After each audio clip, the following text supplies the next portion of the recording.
কোন একটা আয়াত অস্বীকার করে কাফের হয়ে যায়। আছে অনেক মানুষ, ওরা আসমানি কিতাব মেনেছে, বিশ্বাস রাখে, কিন্তু বলে আমি মিরাসের বিধানটা গ্রহণ করতে পারলাম না, নাউজুবিল্লাহ, কাফের হয়ে যাবে। ওরা আসমানি কিতাব বিশ্বাস করে, নামাজ রোজা হজ যাকাত, একটা আয়াত বলে মহিলাদের পর্দার বিধান এটা আমি মানতে পারলাম না, কাফের হয়ে যাবে। অনেক মানুষ অজান্তে কোরআনের দু একটা বিধানকে অস্বীকার করে কাফের হয়ে যায়।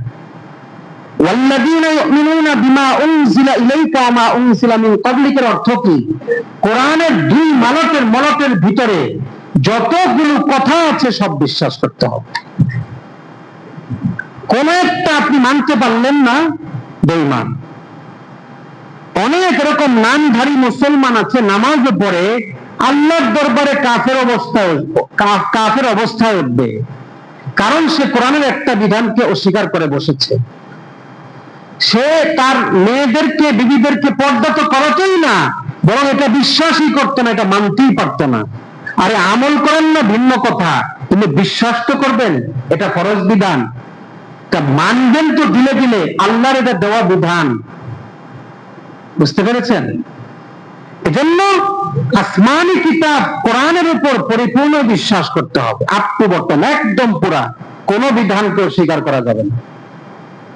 আল্লাহ তাআলা সূরা বাকারার শেষে বলেছেন, আমানার রাসূল বিমা উনজিলা ইলাইহি মির রাব্বিহি ওয়াল মুমিনুন। আসমানি কিতাবের উপর বিশ্বাস রাখবে মুমিনরা এবং রাসূল। আসমানি কিতাবের কিয়দাংশ নয়, কিছু অংশ বিশ্বাস করবেন এমন নয়, পরিপূর্ণ, পুরা। আল্লাহ তাআলা সূরা তাহার মধ্যে বলেছেন, ওমান আ'রাদা আন যিকরি ফাইন্না লাহু মাঈশাতান দানকা। যে আমার জিকির থেকে বিমুখ হবে। এখানে জিকরি এর ব্যাখ্যা কি? তাফসীরের কিতাবগুলো খুলুন।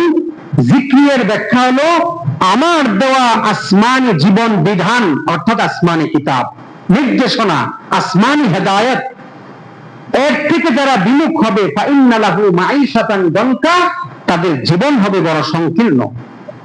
ওয়ানাহশুরুহু ইয়াওমাল কিয়ামাতি আ'মা, তাকে কিয়ামতের দিন অন্ধ অবস্থায় উঠাবো। প্রশ্ন, আল্লাহ অন্ধ অবস্থায় কেন উঠাবেন?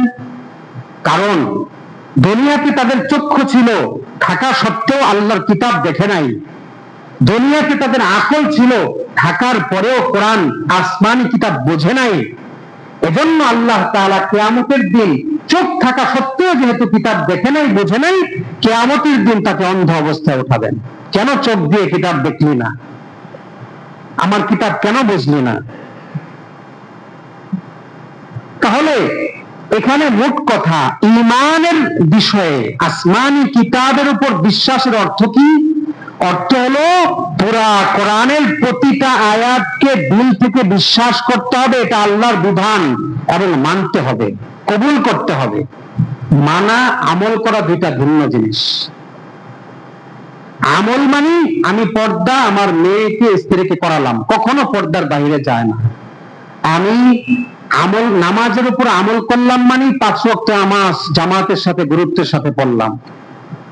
কবুল না করার অর্থ কি? কবুল না করার অর্থ হলো এটা যে আল্লাহর বিধান, এটা আমি মানতে পারতেছি না, নাউজুবিল্লাহ।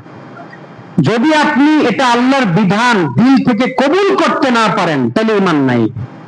আমল করেন না, এজন্য আপনি কবিরা গুনাহ আপনার হবে। নামাজ পড়েন না, কবিরা গুনাহ হবে, কিন্তু জানেন, দিল থেকে বিশ্বাস করেন কথাটা, এটা কিন্তু আল্লাহর বিধান। পর্দা, এটা কিন্তু আল্লাহর বিধান, আপনি দিল থেকে কবুল করতেছেন। কাউকে কোনোদিন অস্বীকার করেন না, দিল থেকে অস্বীকার করেন না যে পর্দার বিধান ফরজ নয়, এটা বলেন না, বা দিল থেকে আপনি এটা বিশ্বাস করেন এটা ফরজ, দিল থেকে কবুল করেন, গ্রহণ করেন, এটা ফরজ, কিন্তু আমল করেন না। আমল না করলে কবিরা গুনাহ হবে, ঈমান যায় নাই। ঈমান যাবে কখন? যখন কোন ব্যক্তি দিলে দিলে বিশ্বাস করে এটা আল্লাহর বিধান হইতে পারে না, নাউজুবিল্লাহ, বা এটা আমি দিল থেকে আল্লাহর বিধান হইলেও মানতে পারি না, নাউজুবিল্লাহ, তখন ঈমান চলে যাবে।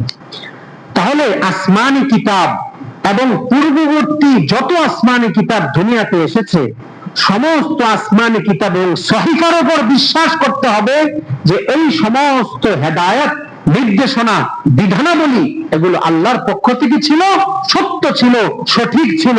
এগুলা